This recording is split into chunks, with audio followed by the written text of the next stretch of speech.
Greetings, PE 589 class, and thank you for your good work already in your first week of PE 589.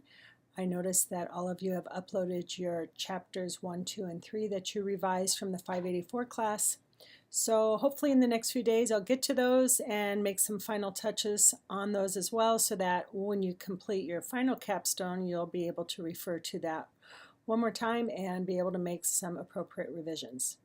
Thank you for your video presentations for introductions. I really like that. For some of you we have met, maybe either face-to-face or Google Hangout, but some of you I have never met, so it was really fun to put faces to names. So thanks for doing that. You're going to have a few more of those in the forum responses, and it's important that you embed your video. Instead of just providing the link, it just makes it really easy for everybody to just stay in the Sakai classroom rather than linking out. So make sure you refer to the instructions as needed, but I think everybody got the hang of that, so it's a really good job. That will also give you some practice in preparing your final capstone. And I know it feels a little weird and a little awkward and self-conscious and just wrong to be able to do a video presentation, but if you do it a few times, I think you'll become a little bit more comfortable with it. So thanks for doing that. I just wanted to do a little recap tonight on your responses to this week, in that I gave you some really cool quotes, and I asked you to identify the one that you liked the most and why you did, and so I just wanted to give you a brief summary. So the first one was, the secret to mastery in any field is to forever be a student, and Sarah, Christina, and David all responded that that one was the most meaningful to them, and I appreciated some of their comments that I want to add. Sarah, you stated, we must learn how to learn ourselves, and I had to think about that one because that is a deep phrase, girl, to learn how to learn, which is so true. If you think back to when you guys started the program, how you felt rusty and awkward in just navigating the classroom or understanding the assignments and just feeling totally overwhelmed, and now where you are at now, even though the course is rigorous, you know how to learn, and I commend you for that, and just remind you that our learning is never done. If you're in education and if you want to be an effective coach and teacher, you have to keep learning, because once we stop, we become ineffective. I also appreciate, Sarah, that you want to learn from your students, and I find the same to be true with you guys. I learn from you and from your experiences and the way that you manage your students and your athletes and your lives. So thank you for that. Christina, you reminded us that your mentor shared this quote with you, and I'm glad that you were able to relate the quote back to him or her, and that he or she stated to you, there will always be more to learn and the learning never stops. And I'm sure that really helps you in being a very effective coach, both to your men's and your women's teams.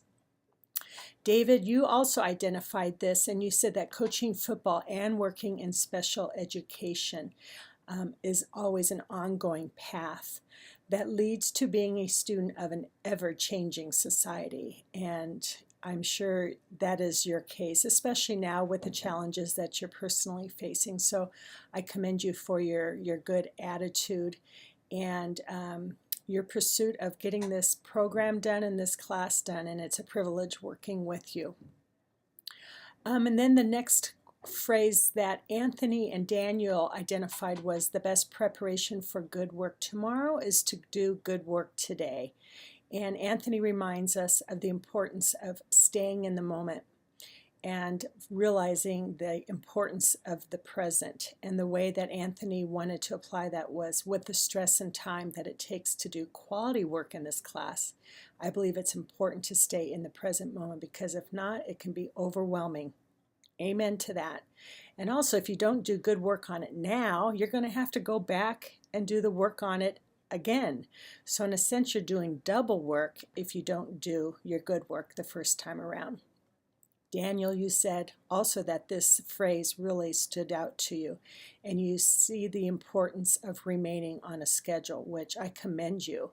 And I just want to remind you again that you want to set aside those hours, that block of time to work on your paper throughout the week. You won't be able to dig deep with just 30 or 45 minutes here or there. You might be able to find a research article if needed, but you're going to want to sit in with your data and sit with your chapters 4 and 5 for 1 to 2 hours, and you'll find you'll be able to get good work done that way.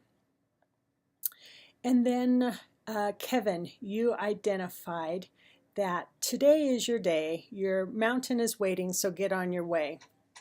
And we can thank Dr. Seuss for that line. And you related this quote to the quote that you like, play like a champ today.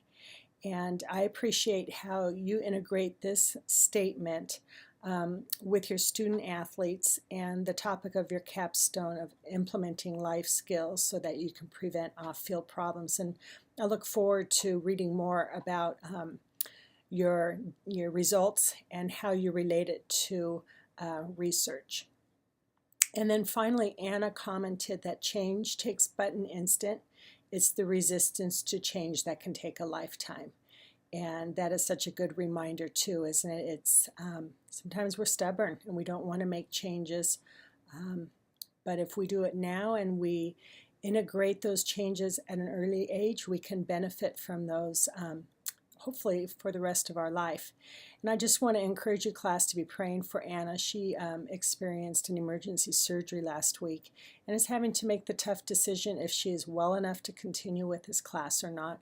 So continue to be praying for her as she heals and then also as she makes this decision. So thanks for your good work on this, for your response to the prompt, and especially I appreciate the collegiality and the support that you guys give to each other. And I just encourage you to continue with that. Share each other's cell phones if you feel comfortable with. Text each other offline. Give each other a call. If you're close to each other, maybe you can even meet somewhere, but the support from other people who are going through a tough class like you are is really helpful. So continue to reach out to each other, continue to reach out to me, and we're going to get through this together, and you're going to have a good time as you learn. And so just a reminder, we're in Unit 2, and your 2 reviews of articles are going to be due by Sunday. No information articles will be accepted, only primary research. Try to find the holes in your Chapter 2 that need a little bit more research to support the information, and find articles that relate to that. And you should be gathering your data. I've been talking to quite a few of you offline, and it's data gathering time, so have fun with that. Again, expect the unexpected to happen, and when time permits, make sure you review the couple lessons that I provide you in how to organize your data and then how to start writing up the results chapter. Thank you, Sarah, for letting me know that the capstone in Forms was not downloading, and I replaced that one with 5 very recent capstones that I think you'll find to be really helpful in understanding how to write up your Chapter 4 and 5, and then also in going back and reviewing the abstracts, because I know that was a little bit abstract for you, haha, but you might find that that's helpful. All right, guys, I'm off to PE 589 face-to-face class at Azusa, where there's another 6 colleagues there working on their final paper. So nice visiting with you tonight. I'm an email away. Have a good night. See ya.